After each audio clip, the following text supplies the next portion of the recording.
Hello students, आज मैं complex integral का नेक्स्ट लेक्चर लेके आया हूं और इसमें आपको मैं थ्योरम बेस्ड कुछ इंपॉर्टेंट क्वेश्चन कराऊंगा। वैसे कॉम्प्लेक्स इंटीग्रल काफ़ी बड़ा टॉपिक है, मैं सारी थ्योरम एग्जाम्पल लेने के बाद ही आपको ऑब्जेक्टिव क्वेश्चन कराऊंगा और ऑब्जेक्टिव क्वेश्चन भी तभी समझ में आते हैं कि जब आप पर पूरा चैप्टर अच्छी तरह से आए। ठीक है, तो प्लीज आप पूरे लेक्चर को ढंग से देखें, अच्छे नोट्स बनाएं। जैसे ही ये कॉम्प्लेक्स इंटीग्रल खत्म होगा तो मैं इसके आपको ऑब्जेक्टिव क्वेश्चन दूंगा और इसके साथ ही फिर एनालिटिक फंक्शन के भी ऑब्जेक्टिव क्वेश्चन दूंगा।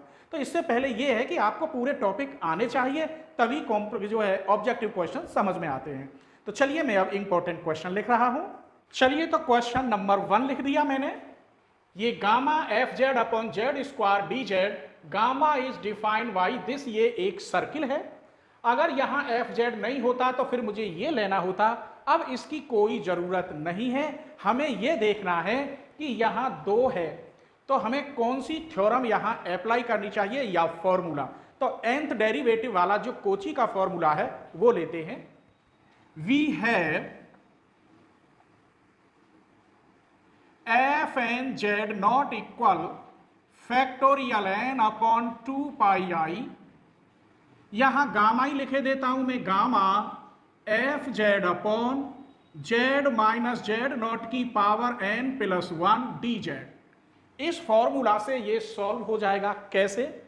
यहां पर अगर मैं देखता हूं तो जेड नॉट की वैल्यू है 0, यहां 2 है, तो कंपेयर करने पर एन प्लस 1 इक्वल 2, तो एन इक्वल 1। बस और किसी की जरूरत है ही नहीं। आप रख दीजिए, यहां n इक्वल 1 रखेंगे तो 1f0 जेड नोट की वैल्यू, यहां 1 रखेंगे फैक्टोरियल 1 अपॉन 2 पाई आई। गामा यहां जो कि क्यों रहने दो, यहां आप 0 रखेंगे तो z की पावर n की जगह पे 1 रखेंगे 2 डी जेड। अब आप देख लीजिए ये क्वेश्चन बन गया, बस इसे इधर ले जाइए तो 2 pi I f0 equal to gamma F Z upon Z square D Z.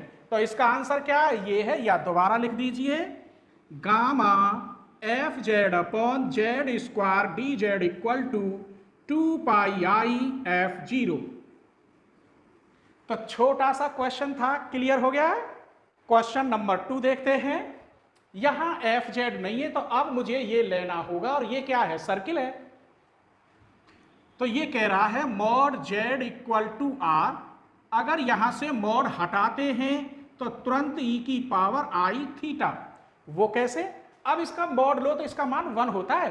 ई की पावर आई थीटा की मॉड की वैल्यू कितनी होती है? 1 होती है। डी जेड निकालिए, आर ई की power I theta I D theta. Circle है तो ये C F Z D Z equal, C की जगह पर है 0 से लेकर 2 पाई, एफ जेड की वैल्यू ये है और इसकी वैल्यू क्या निकली है? यहां से n पावर रखेंगे तो r की पावर n, यहां लगाएंगे i n theta, d z की वैल्यू r e की power I theta I D theta. Clear? यहां से क्या कॉमन? i कॉमन, r की पावर n प्लस 1, 0 से 2 पाई, मल्टीप्लाई में पावर ऐड होती है तो n प्लस 1 थीटा और डी थीटा।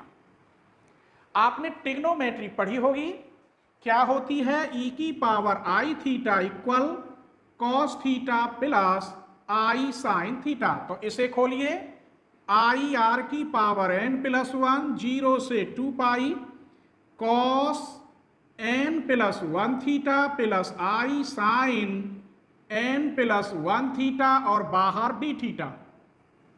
इंटीग्रेशन करिए, आई आर की power n plus 1 sine n plus 1 theta upon n plus 1, minus आएगा i cos n plus 1 theta upon n plus 1। Sine का integration minus में और कॉफिशिएंट अपॉन में जाते हैं। लिमिट 0 से 2 पाई। अब यहां समझिए, इसने कहा है n इक्वल नहीं है -1 के, तो यहाँ n की जगह पे -1 आप नहीं रख सकते, उसके बाद कुछ भी वैल्यू मान लो। सपोज करो 1 मानते हैं, यहाँ 1 लेंगे तो 1 और 1 कितने हो गए? 2 थीटा हो गए। तो मैं यही लिखे देता हूं ऐसे साइन 2 थीटा। अब आपको ये मालूम होनी चाहिए साइन 0 की वैल्यू 0 होती है, साइन पाई हो, साइन 2 पाई हो, साइन 3 पाई हो, साइन 500 पाई हो, सबकी वैल्यू 0 होती है। अगर आप यहां 2 पाई रखेंगे या की जगह पे तो 4 पाई की वैल्यू 0। हम कह रहे हैं 1 ना रख रहे, हम तो यहां 5 रख रहे हैं, 5 रख ले, 5 और 1 यहाँ 6, और यहाँ 2 पाई रखोगे तो 6 दूनी 12 पाई, फिर भी 0। कहने का मतलब यह है अगर आप यहां रखेंगे तो इसकी वैल्यू 0, माइनस अगर 0 रखेंगे यहां थीटा की जगह पे तो साइन 0 की वैल्यू 0। इधर का पार्ट टोटल 0 हो गया। ऐसे ही अब इधर आ जाते हैं, यहां n बराबर 1 माने तो आपने कह दी cos 2 थीटा, आप कितना भी मान लेना, लेकिन -1 नहीं रख सकते। क्लियर?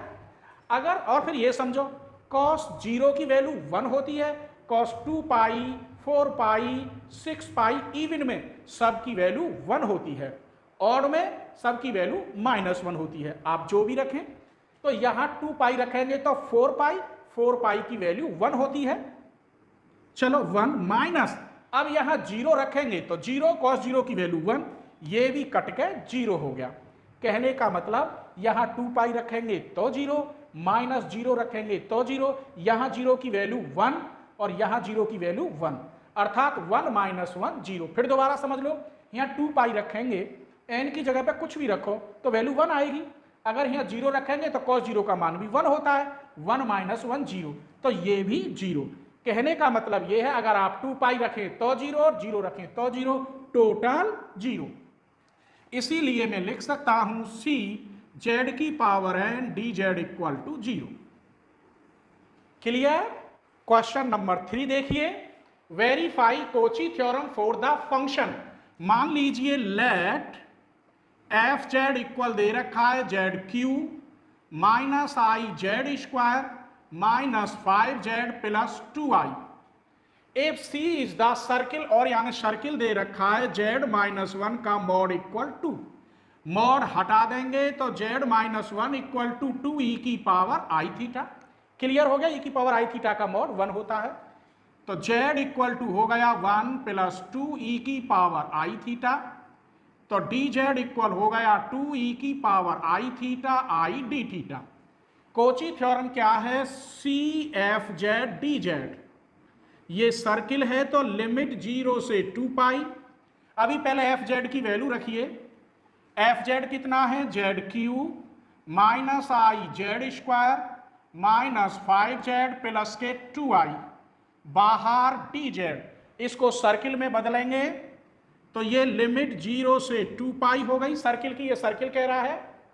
जेड क्यू करेंगे यहां तो 1 प्लस 2e की पावर आई थीटा का क्यू माइनस के आई, अब यहां स्क्वायर है तो स्क्वायर करेंगे, 2e की पावर आई थीटा का स्क्वायर माइनस 5, 1 प्लस 2e की पावर आई थीटा प्लस के 2i, और बाहर dz की वैल्यू 2e की power I theta I D theta.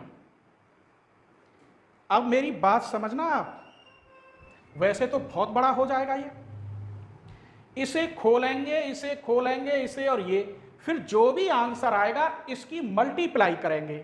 कहने का मतलब ये हुआ कि इसके अंदर कोई ऐसा फंक्शन नहीं होगा जिसमें e की पावर आई थीटा न हो। क्लियर? तो इसे मैं कैसे लिख सकता हूं? लिमिट 0 से 2 पाई e की पावर आई के थीटा डी थीटा, जहां पर k बराबर नहीं है 0 के, जो भी वैल्यू होगी, क्लियर, अभी बताया था ऐसे तो बहुत बड़ा होगा, इस कंडीशन में बनेगी, k की जगह पे कुछ भी लिखा हो 0 नहीं होगा। क्लियर? अब इसका आप इंटीग्रेशन करेंगे, अब इसे खोलेंगे पहले, 0 से 2 पाई, ये बन गया cos k theta plus i sine k theta, बाहर डी थीटा, इंटीग्रेशन करेंगे तो sine k theta upon k, इसका integration minus i cos k theta upon k, limit 0 से 2 पाई। अभी आपको समझाया था, वैसे आप डायरेक्ट ये लिख के इसका आंसर 0 लिख सकते हैं, पर मैं हल करके दिखा रहा हूं।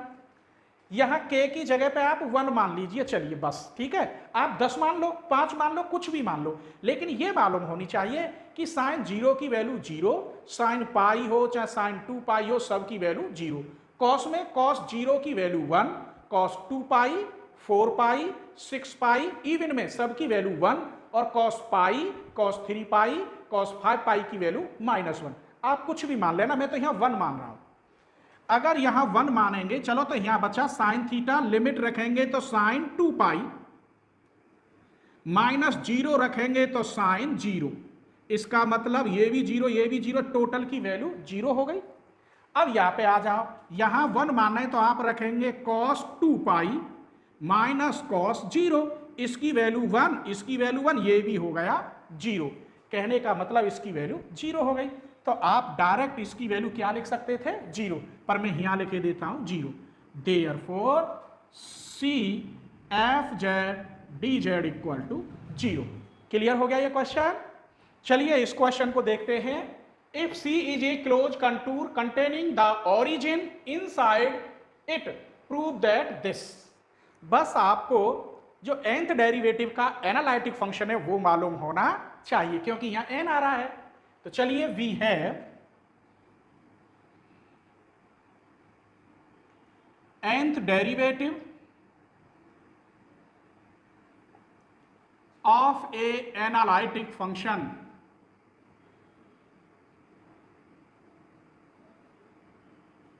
क्या होता है, F N Z not factorial n upon 2 pi I C F Z upon Z minus Z not की पावर n+1 और डी जेड। इससे बस इसकी कंपेयर करनी है। इस क्वेश्चन की क्या क्या निकालते हैं, सबसे पहले है यार आपको एफ जेड देखना है, कितना लिख रहा है क्वेश्चन में, e की पावर ए जेड, पहली बात। फिर यहां जेड नॉट भी देखना है, जेड नॉट क्या है, यहां 0 है ही नहीं, जेड -0 की होल पावर n+1, डिग्री जो की त्यों है, n की जगह पर n ही है, n+1 है, यहां भी n+1 है। आइए सबसे पहले मुझे ये निकालना है एफ एन जेड, इसका n बार डिफरेंशियल क्या होगा, e की पावर ए जेड इंटू ए की पावर n। आप एक बार करेंगे तो यहां a आ जाएगा, दोबारा करेंगे a², तीसरी बार करेंगे a³ तो n बार करेंगे n, लेकिन मुझे तो जेड नॉट निकालना है। चलिए यही बढ़ाते हैं, एफ एन जेड नॉट, तो ये हो गया ए एन ई की पावर ए जेड नॉट, लेकिन जेड नॉट की वैल्यू क्या है, 0 है, यहां 0 रखेंगे तभी तो ये बनेगा, तो 0 रखिए यहां पर इसकी वैल्यू, एफ एन 0 अर्थात ए की पावर n, और इसकी वैल्यू 0 रखेंगे तो 1, इसका मतलब यहां ए एन। तो इसकी वैल्यू अगर 0 रखे तो यहां कितना आ गया हमारा, ए एन आ गया बस, और हमें किसी की कोई जरूरत नहीं है। इसकी जगह पे आप यहां 0 रखिए, f n 0 factorial n upon 2 pi आई C F Z upon z -0 रखेंगे तो डायरेक्ट ऐसे लिखे देता हूं, क्योंकि 0 रख दें। अभी e की पावर ए जेड की वैल्यू और रखनी है, बस सबकी वैल्यू रख दो जो जो है, clear.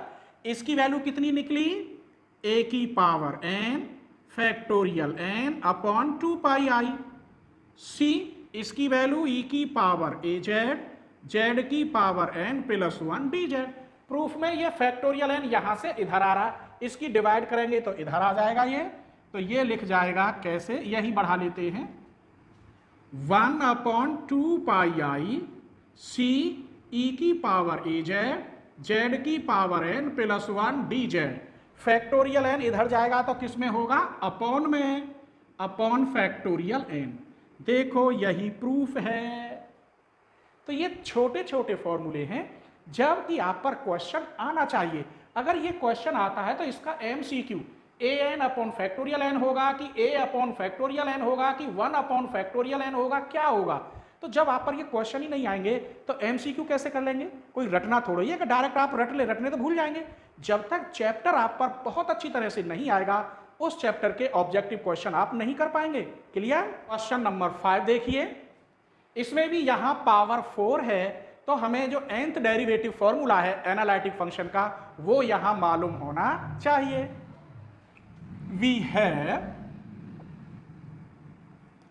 F N Z not equal factorial n upon 2 pi I C F Z upon Z minus Z not की पावर n प्लस 1 और डी जेड। इसी से ही तो हम बना देते हैं सब कुछ। चलिए सबसे पहले मुझे एफ जेड देखना है, तो एफ जेड है ई की पावर 2z, ये मिल गया। जेड नॉट देखना है मुझे, तो यहां जेड नॉट इक्वल है -1 कंपेयर करने पर, n प्लस 1 इक्वल है यहां 4, तो इसका मतलब n इक्वल 3। क्लियर? तो मैं एक काम करूं, पहले रखे देता हूं फिर देखूंगा मुझे क्या क्या करना है। ठीक है, तो चलिए यहां n बराबर 3 रखेंगे, तो f3 जेड नॉट की वैल्यू -1, यहां 3 रखेंगे फैक्टोरियल 3 अपॉन 2 पाई आई सी एफ जेड की जगह पर 2z अपॉन जेड प्लस 1 की पावर कितना है 4 और डी जेड। आगे बढ़िए, क्वेश्चन तो गुरुजी इतना ही है, इसे इधर ले जाओ, तो c e की पावर 2z जेड प्लस 1 की power 4 D Z equal 2 pi multiply में जाएगा 2 पाई आई फैक्टोरियल 3 अपॉन में जाएगा, इधर जाएंगे क्या है यहां f3 -1। अब ये निकालना है मात्र और कुछ नहीं।